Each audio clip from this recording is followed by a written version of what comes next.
Hi guys, Mrnewmobile here. Please subscribe followed by the bell.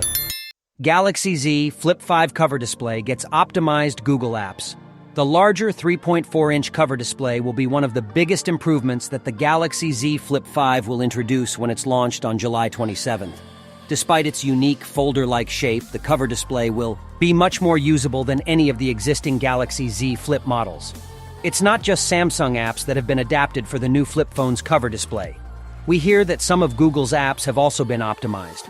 For example, there's a unique Google Maps interface for the Galaxy Z Flip 5, making it possible for you to look up directions without needing to unfold the device. Google optimizes its apps for the Galaxy Z Flip 5 cover display. We have already told you about the many new capabilities of the Galaxy Z Flip 5's cover display last month.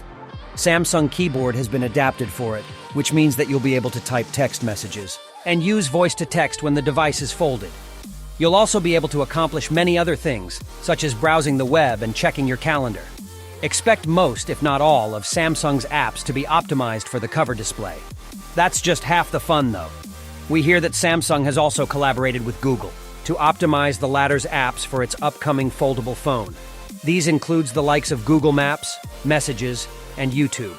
You'll be able to text, watch videos, and look up directions without having to unfold the device. Since these are some of the most common tasks that we do with our phones, it's going to make our lives much easier.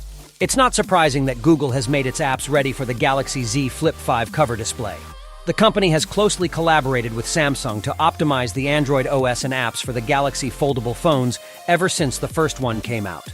Google Meet support for Flex Mode is one such example. The Galaxy Z Flip 5 cover display is far from offering the full Android OS experience that you can get from the Galaxy Z Fold 5 cover display. It's certainly not big enough to support a full-fledged home screen and app drawer. However, it's good to see that Samsung has worked with its partners to provide users with the next best thing. Hopefully, we'll see a lot more developers making similar optimizations to their apps for the upcoming foldable phone. Without being said, let me know your thought in the comment below. And if you are new here, please subscribe, like the video, comment. Thanks for watching. See you on my next video. Peace out.